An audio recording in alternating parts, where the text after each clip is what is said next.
यमलोक धर्मराज के दरबार में बहुत टेंशन का माहौल था।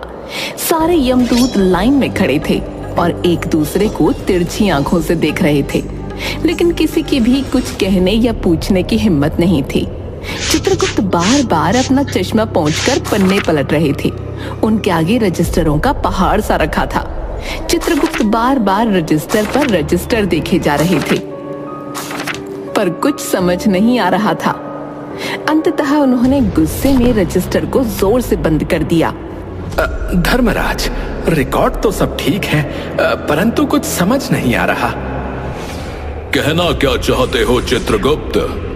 मुझे तो ये समझ नहीं आ रहा कि आप इतने लापरवाह कैसे हो सकते हैं। धर्मराज, अब इसमें मेरी क्या गलती है? मैंने तो अपना काम सही तरीके से किया, यमदूत को सही समय पर धरती पर भेज दिया।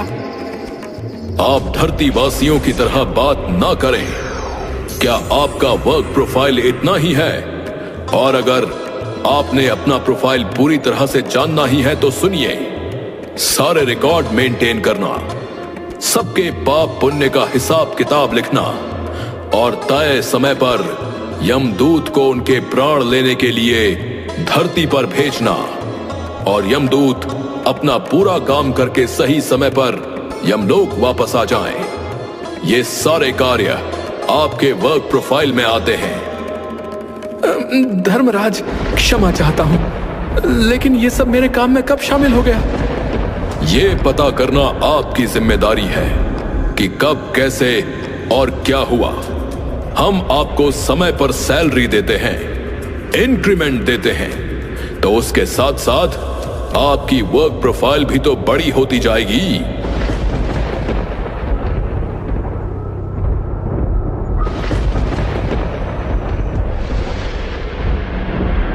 धर्मराज, मनसुख के प्राणों ने 5 दिन पहले ही उसके शरीर को छोड़ दिया था और वो यमदूत के साथ यमलोक के लिए निकल चुका था। अगर वो धरती से निकल चुका था तो बीच में कहां रह गया? धर्मराज, यही तो समझ नहीं आ रहा कि वो कहां रह गया। वो यमदूत कहां है? धर्मराज, वो भी लापता है, उसका भी कुछ पता नहीं लग रहा।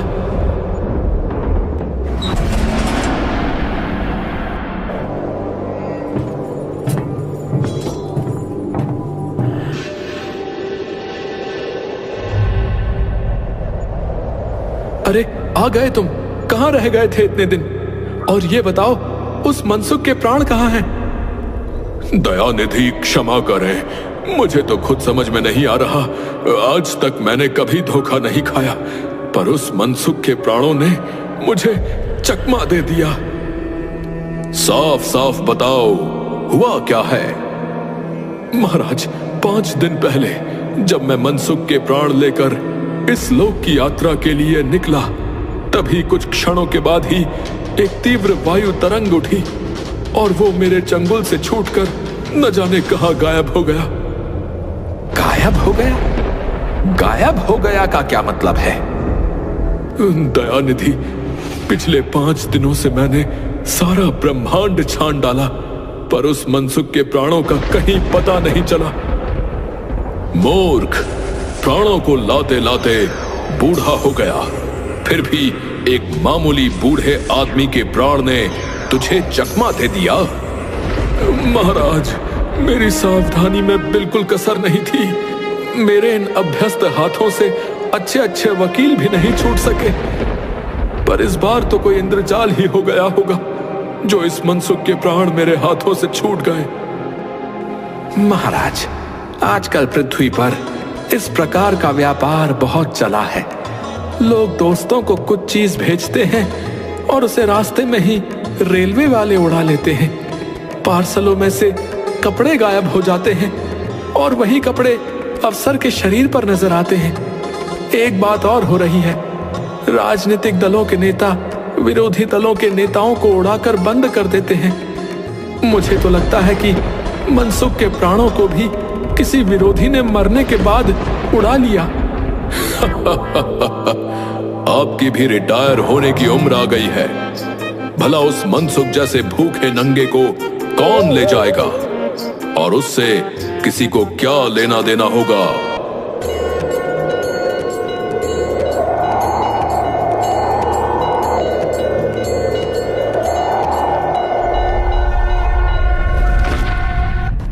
नारायण नारायण, क्या बात है धर्मराज, क्यों चिंतित बैठे हैं? क्या नर्क में निवास स्थान की समस्या अभी हल नहीं हुई?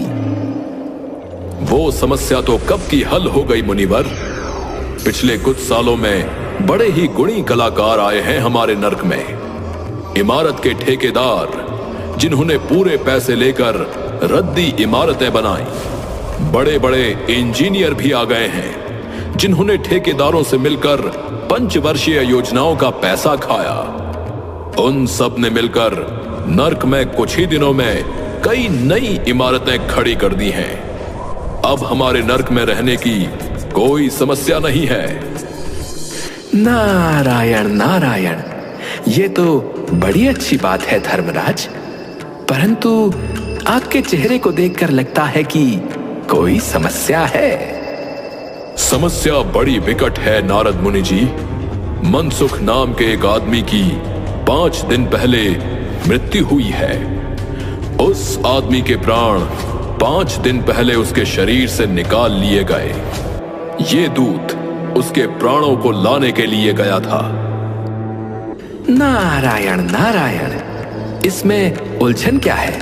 ये तो आपका नित्य का काम है धर्मराज। उस मनसुख के प्राणों ने बीच रास्ते में ही हमारे दूत को चकमा दे दिया। इसने सारा ब्रह्मांड छान डाला, पर वो कहीं नहीं मिला।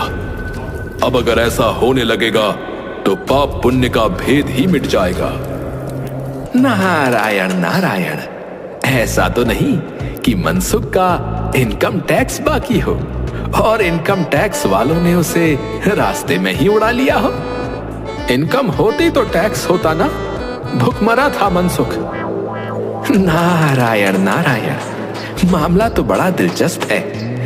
आप मुझे उसका पता बता दीजिए, मैं पृथ्वी पर चक्कर लगा कर आता हूं। मनसुख नाम था उसका। ललितपुर शहर में मोहनलालपुर मोहल्ले में नाले के पास एक कमरे के टूटे फूटे मकान में अपने परिवार के साथ रहता था। पत्नी, 2 लड़के और एक लड़की थी। उसकी उम्र लगभग 75 साल थी। मकान भी किराए का है। पिछले 1 साल से किराया नहीं दिया था उसने। नारायण नारायण, अगर लुच्चा मकान मालिक होगा तो अब तक तो उसके परिवार को निकाल बाहर फेंक चुका होगा। फिर भी मैं देखता हूं उस पते पर जाकर।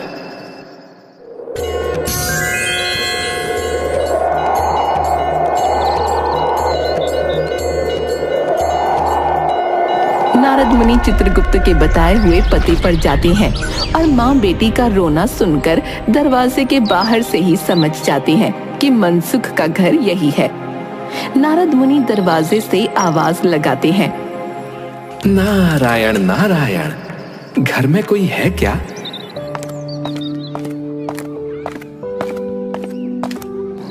आगे जाओ महाराज, हमारे घर में शोक है, हम तुम्हें कुछ नहीं दे सकते। नारायण नारायण, मुझे भिक्षा नहीं चाहिए बच्ची। मुझे तुम्हारे पिता मनसुख के बारे में कुछ पूछताछ करनी है। जरा अपनी माँ को बाहर बुला दो।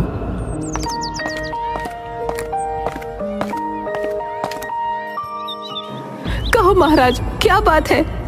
नारायण नारायण, माताजी, मनसुख को क्या बीमारी थी? क्या बताऊं, गरीबी की बीमारी थी मनसुख को।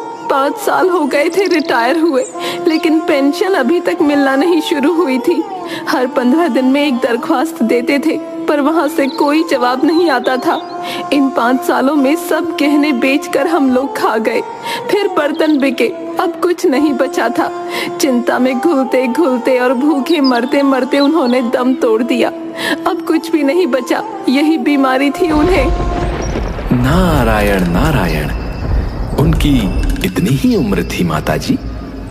उम्र तो बहुत थी। 5,000 से 6,000 रुपए महीना पेंशन मिलती तो कुछ और काम कहीं करके गुजारा कर जाते, पर क्या करें, 5 साल का समय कम नहीं होता है। अभी तक एक कौड़ी भी नहीं मिली पेंशन की हमें। नारायण नारायण। हाँ माता, तुम सही कह रही हो। महाराज, आप तो साधु हैं, सिद्ध पुरुष लगते हैं। कुछ ऐसा नहीं कर सकते कि उनकी रुकी हुई पेंशन मिल जाए, इन बच्चों का पेट भर जाए। नारायण नारायण। साधुओं की बात कौन मानता है माता। मेरा यहाँ कोई मठ तो है नहीं, फिर भी मैं तुम्हारे लिए सरकारी दफ्तर जाऊंगा और कोशिश करूंगा कि मनसुख की पेंशन तुम्हें मिलना शुरू हो जाए।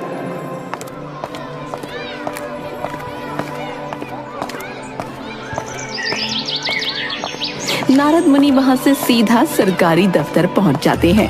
वहां कमरे में बैठे बाबू से मनसुख के बारे में पूछते हैं। अरे ऐसा है, मनसुख ने पेंशन के लिए दरख्वास्त तो बहुत भेजी, पर उन पर जो है वजन कभी नहीं रखा, समझे? 1 मिनट, इसलिए वो सारी दरख्वास्त कहीं उड़ गई होगी। नारायण नारायण। भाई, यहाँ पर तुम्हारे सामने इतना सारा पेपर वेट तो रखा है, इन्हें क्यों नहीं रख दिया था तुमने? अब आप साधु हैं महाराज, दुनियादारी समझ में नहीं आएगी आपके। 1 मिनट। हाँ, दस्तावेज पेपर वेट से नहीं दबता। खैर, आप जो है उस कमरे में बैठे बाबू से मिली है।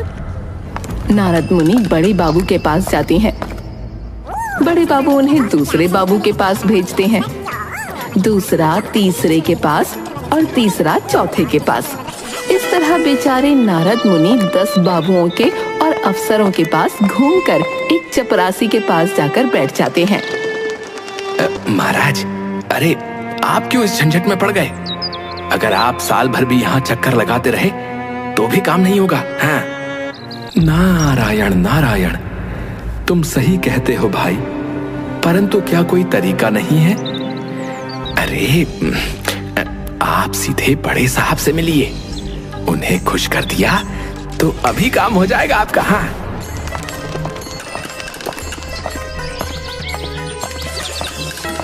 नारद मुनि सीधे बड़े साहब के कमरे में पहुंच जाते हैं। बाहर बैठा चपरासी नींद ले रहा था, इसलिए नारद मुनि को किसी ने नहीं रोका। बिना विजिटिंग कार्ड के आए नारद मुनि को देखकर बड़े साहब नाराज होते हुए बोले, अरे अरे अरे, क्या आपने इसे कोई मंदिर समझ लिया है जो मुंह उठाए यहाँ घुसते चले आए? नारायण नारायण। साहब, आप नाराज क्यों होते हैं? दरवाजा खुला था और आपका चपरासी सो रहा था, इसलिए मैं सीधा अंदर चला आया। चिट क्यों नहीं भेजी? नारायण नारायण। कैसे भेजता साहब? चपरासी जो सो रहा था आपका। क्या काम है? नारद मुनि ने मनसुख का पेंशन केस बतलाया। आप तो बैरागी हैं, दफ्तरों के रीति रिवाज नहीं जानते। असल में मनसुख ने गलती की। नारायण नारायण। कैसी गलती की मनसुख ने? बड़े साहब, मैं उस गलती को सुधार सकता हूँ क्या? भाई, ये भी एक मंदिर है, यहाँ भी दान पुण्य करना पड़ता है। आप मनसुख के खास मालूम होते हैं। मनसुख की दरख्वास्त उड़ रही है, उन पर वजन रखिए। वजन वजन वजन। नारायण नारायण। मतलब यहाँ समस्या वजन की खड़ी हो रही है। कितने किलो का वजन रखना होगा? आप मुझे बताइए, मैं बाहर से उतने किलो की ईंट लाकर रख देता हूँ। भाई, सरकारी पैसे का मामला है। पेंशन का केस बीसीओ दफ्तरों में जाता है, देर लग ही जाती है। बीसीओ बार एक ही बात को 20 जगह लिखना पड़ता है, तब पक्की होती है पेंशन। जितनी पेंशन मिलती है उतने की स्टेशनरी लग जाती है। समय तो लगता है इन कामों में। हाँ, काम जल्दी भी हो सकता है, मगर आगे कुछ बोलते बोलते बड़े साहब रुक जाते हैं। नारायण नारायण। कहिए बड़े साहब, मगर क्या? मगर वजन चाहिए। आप समझे नहीं? जैसे आपकी ये सुंदर वीणा है, इसका भी वजन मनसुख की दरख्वास्त पर रखा जा सकता है। मेरी लड़की गाना बजाना सिखाती है, ये वीणा मैं उसे दे दूंगा।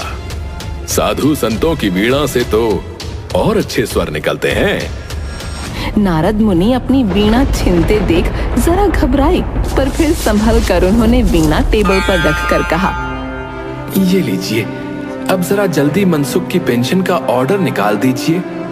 बड़े साहब ने प्रसन्नता से उन्हें कुर्सी दी, वीणा को एक कोने में रखा और घंटी बजाई। चपरासी आया। मनसुख के केस की फाइल लाओ। थोड़ी देर बाद चपरासी मनसुख की 100-150 दरख्वास्तों से भरी फाइल लेकर आ गया। उसमें पेंशन के कागजात भी थे। क्या नाम बताया साधु महाराज आपने? मनसुख नाम है, मनसुख। कौन पुकार रहा है मुझे? पोस्टमैन आया है क्या? लगता है पेंशन का ऑर्डर आ गया। नारद मुनि चौंक जाते हैं, परंतु दूसरे ही क्षण बात को समझ जाते हैं। नारायण नारायण, मनसुख, क्या तुम मनसुख के प्राण हो? हाँ, मैं मनसुख का प्राण हूँ भाई। नारायण नारायण, मैं नारद हूँ, मैं तुम्हें लेने आया हूँ। चलो, स्वर्ग में तुम्हारी प्रतीक्षा हो रही है। मुझे नहीं जाना, मैं तो पेंशन की दरख्वास्तों पर अटका हूँ। यही मेरा मन लगा है। मैं अपनी दरख्वास्त को छोड़कर नहीं जा सकता साहब, क्योंकि मुझे जो है पेंशन चाहिए। साधु महाराज, ये लीजिए, मनसुख के पेंशन के कागज साइन हो गए। अगले महीने से मनसुख को पेंशन मिल जाया करेगी।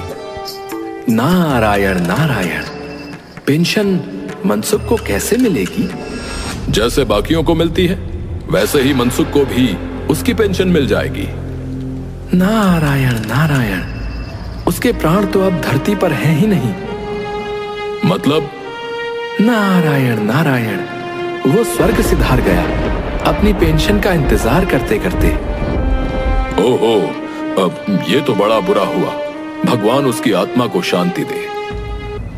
मेरे प्राणों को तभी शांति मिलेगी जब ये पेंशन देंगे। हाँ, नारायण नारायण साहब, अब तो पेंशन मनसुख की पत्नी को मिलेगी ना? हाँ हाँ, जरूर मिलेगी। बस उसके लिए एक दरख्वास्त देनी होगी। क्या कहा? एक और दरख्वास्त? बड़े साहब, उसके बाद कितना समय लगेगा उसमें? नारद मुनि, आप वापस जाइए। हाँ, मैं तुम्हें साथ लेके जाऊंगा। फिर तो आप भी मेरी तरह एक फाइल देख लीजिए। अब पेंशन का केस है, बीसियों दफ्तरों में जाता है, देर लग ही जाती है। बीसियों बार एक ही बात को 20 जगह पर लिखना पड़ता है, तब पक्की होती है पेंशन। जितनी पेंशन मिलती है उतने की स्टेशनरी लग जाती है। समय तो लगता है इन कामों में, लेकिन आप परेशान मत होइए, क्योंकि अब आपको तो पता ही है कि काम जल्दी कैसे होता है। वैसे आप बहुत समझदार हैं।